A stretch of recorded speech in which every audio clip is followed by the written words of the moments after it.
प्रिय देशवासियों, नमस्कार।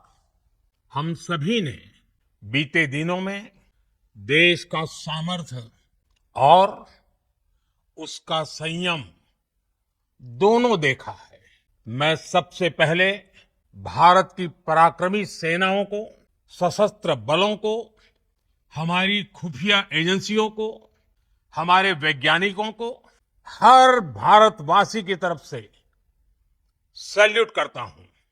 हमारे वीर सैनिकों ने ऑपरेशन सिंदूर के लक्ष्यों की प्राप्ति के लिए असीम शौर्य का प्रदर्शन किया। मैं उनकी वीरता को, उनके साहस को, उनके पराक्रम को आज समर्पित करता हूं हमारे देश की हर माता को, देश की हर बहन को और देश की हर बेटी को ये पराक्रम समर्पित करता हूं। 22 अप्रैल को पहलगाम में आतंकवादियों ने जो बर्बरता दिखाई थी, उसने देश और दुनिया को झकझोर दिया था। छुट्टियां मना रहे निर्दोष मासूम नागरिकों को धर्म पूछकर उनके परिवार के सामने, उनके बच्चों के सामने बेरहमी से मार डालना, यह आतंक का बहुत विभत्स चेहरा था, क्रूरता थी। ये देश के सद्भाव को तोड़ने की घिनौनी कोशिश भी थी।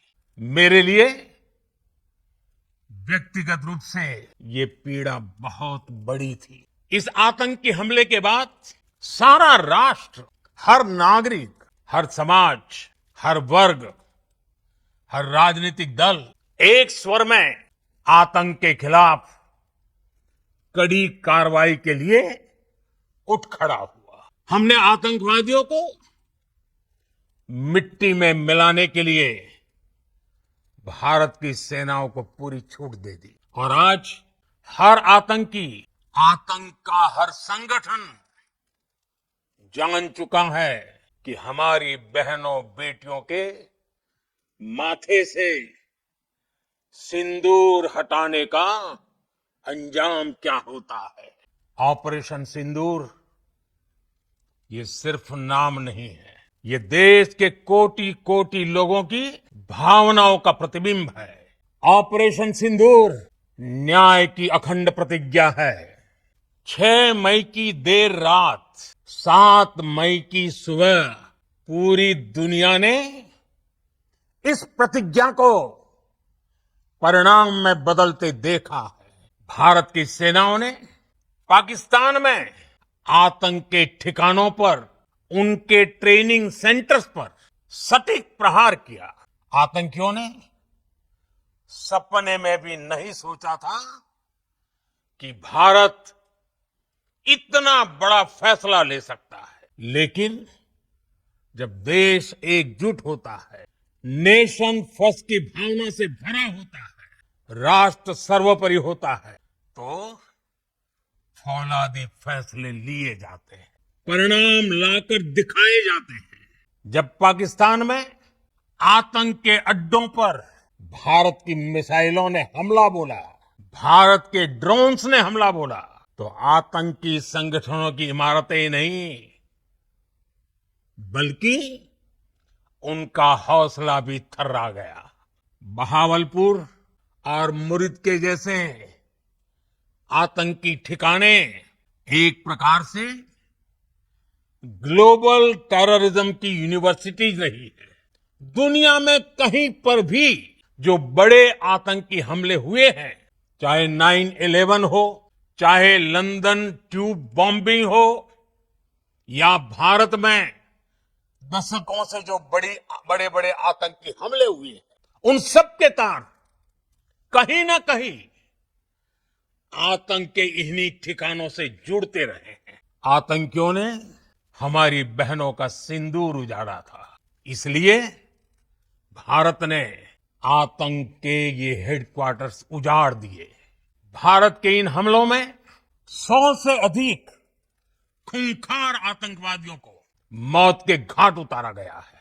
आतंक के बहुत सारे आका बीते 2.5-3 दशकों से खुलेआम पाकिस्तान में घूम रहे थे, जो भारत के खिलाफ साजिशें करते थे, उन्हें भारत ने एक झटके में खत्म कर दिया। भारत की इस कार्रवाई से पाकिस्तान घोर निराशा में गिर गया था, हताशा में गिर गया था, बौखला गया था। और इसी बौखलाहट में उसने एक और दुस्साहस किया। आतंक पर भारत की कार्रवाई का साथ देने के बजाय पाकिस्तान ने भारत पर ही हमला करना शुरू कर दिया। पाकिस्तान ने हमारे स्कूलों, कॉलेजों, गुरुद्वारों को, मंदिरों को, सामान्य नागरिकों के घरों को निशाना बनाया। पाकिस्तान ने हमारे सैन्य ठिकानों को निशाना बनाया। लेकिन इसमें भी पाकिस्तान खुद बेनकाब हो गया। दुनिया ने देखा कि कैसे पाकिस्तान के ड्रोन्स, पाकिस्तान की मिसाइलें भारत के सामने तिनके की तरह बिखर गई। भारत के सशक्त एयर डिफेंस सिस्टम ने उन्हें आसमान में ही नष्ट कर दिया। पाकिस्तान की तैयारी सीमा पर वार की थी, लेकिन भारत ने पाकिस्तान के सीने पर वार कर दिया। भारत के ड्रोन्स, भारत की मिसाइलों ने सटीकता के साथ हमला किया। पाकिस्तानी वायुसेना के उन एयरबेस को नुकसान पहुंचाया, जिस पर पाकिस्तान को बहुत घमंड था। भारत ने पहले 3 दिनों में ही पाकिस्तान को इतना तबाह कर दिया, जिसका उसे अंदाजा भी नहीं था। भारत की आक्रामक कार्रवाई के बाद पाकिस्तान बचने के रास्ते खोजने लगे। पाकिस्तान दुनिया भर में तनाव कम करने के लिए गुहार लगा रहा था, और बुरी तरह पीटने के बाद इसी मजबूरी में 10 मई की दोपहर को पाकिस्तानी सेना ने हमारे डीजीएमओ को संपर्क किया। तब तक हम आतंकवाद के इंफ्रास्ट्रक्चर को बड़े पैमाने पर तबाह कर चुके थे। आतंकियों को मौत के घाट उतार दिया गया था। पाकिस्तान के सीने में बसाए गए आतंक के अड्डों को हमने खंडहर बना दिया था।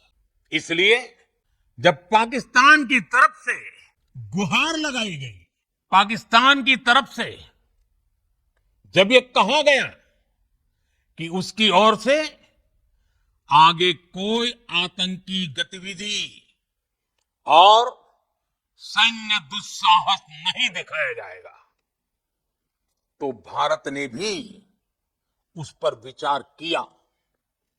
और मैं फिर दोहरा रहा हूं, हमने पाकिस्तान के आतंकी और सैन्य ठिकानों पर अपनी जवाबी कार्रवाई को अभी सिर्फ स्थगित किया है।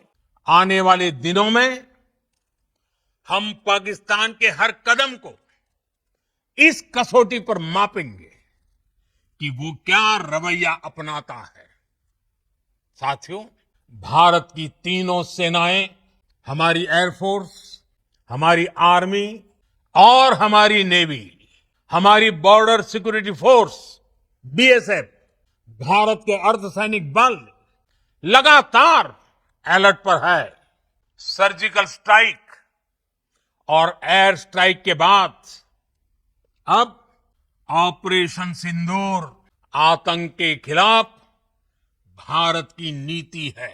ऑपरेशन सिंदूर ने आतंक के खिलाफ लड़ाई में एक नई लकीर खींच दी है, एक नया पैमाना, न्यू नॉर्मल तय कर दिया है।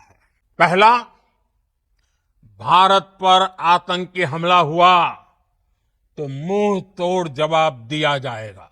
हम अपने तरीके से, अपनी शर्तों पर जवाब देकर रहेंगे।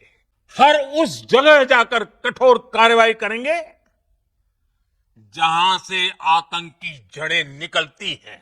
दूसरा, कोई भी न्यूक्लियर ब्लैकमेल भारत नहीं सहेगा। न्यूक्लियर ब्लैकमेल की आड़ में पनप रहे आतंकी ठिकानों पर भारत सटीक और निर्णायक प्रहार करेगा। तीसरा, हम आतंक की सरपरस्त सरकार और आतंक के आकाओं को अलग अलग नहीं देखेंगे। ऑपरेशन सिंदूर के दौरान दुनिया ने पाकिस्तान का वो घिनौना सच फिर देखा है, जब मारे गए आतंकियों को विदाई देने पाकिस्तानी सेना के बड़े बड़े अफसर उमड़ पड़े। स्टेट स्पॉन्सर्ड टेररिज्म का ये बहुत बड़ा सबूत है। हम भारत और अपने नागरिकों को किसी भी खतरे से बचाने के लिए लगातार निर्णायक कदम उठाते रहेंगे। साथियों, युद्ध के मैदान पर हमने हर बार पाकिस्तान को धूल चटाई है और इस बार ऑपरेशन सिंदूर ने नया आयाम जोड़ा है। हमने रेगिस्तानों और पहाड़ों में अपनी क्षमता का शानदार प्रदर्शन किया और साथ ही न्यू एज वॉरफेयर में भी अपनी श्रेष्ठता सिद्ध की। इस ऑपरेशन के दौरान हमारे मेड इन इंडिया हथियारों की प्रामाणिकता सिद्ध हुई। आज दुनिया देख रही है 21वीं सदी के वॉरफेयर में made in India defence equipments, इसका समय आ चुका है। हर प्रकार के आतंकवाद के खिलाफ हम सभी का एकजुट रहना हमारी एकता, हमारी सबसे बड़ी शक्ति है। निश्चित तौर पर ये युग युद्ध का नहीं है, लेकिन ये युग आतंकवाद का भी नहीं है। टेररिज्म के खिलाफ जीरो टॉलरेंस, ये एक बेहतर दुनिया की गारंटी है। पाकिस्तानी फौज, पाकिस्तान की सरकार जिस तरह आतंकवाद को खाद पानी दे रहे हैं, वो एक दिन पाकिस्तान को ही समाप्त कर देगा। पाकिस्तान को अगर बचना है तो उसे अपने टेरर इंफ्रास्ट्रक्चर का सफाया करना ही होगा। इसके अलावा शांति का कोई रास्ता नहीं है। भारत का मत एकदम स्पष्ट है। टेरर और टॉप एक साथ नहीं हो सकते। टेरर और ट्रेड एक साथ नहीं चल सकते और पानी और खून भी एक साथ नहीं बह सकता। मैं आज विश्व समुदाय को भी कहूंगा, हमारी घोषित नीति रही है, अगर पाकिस्तान से बात होगी तो टेररिज्म पर ही होगी। अगर पाकिस्तान से बात होगी तो पाक ऑक्युपाइड कश्मीर, पीओके, उस पर ही होगी। प्रिय देशवासियों, आज बुद्ध पूर्णिमा है। भगवान बुद्ध ने हमें शांति का रास्ता दिखाया है। शांति का मार्ग भी शक्ति से होकर जाता है। मानवता शांति और समृद्धि की तरफ बढ़े, हर भारतीय शांति से जी सके, विकसित भारत के सपने को पूरा कर सके, इसके लिए भारत का शक्तिशाली होना बहुत जरूरी है और आवश्यकता पड़ने पर इस शक्ति का इस्तेमाल भी जरूरी है। और पिछले कुछ दिनों में भारत ने यही किया है। मैं एक बार फिर भारत की सेना और सशस्त्र बलों को सैल्यूट करता हूं। हम भारतवासी के हौसले, हर भारतवासी का एकजुटता का शपथ, संकल्प, मैं उसे नमन करता हूं। बहुत बहुत धन्यवाद। भारत माता की जय।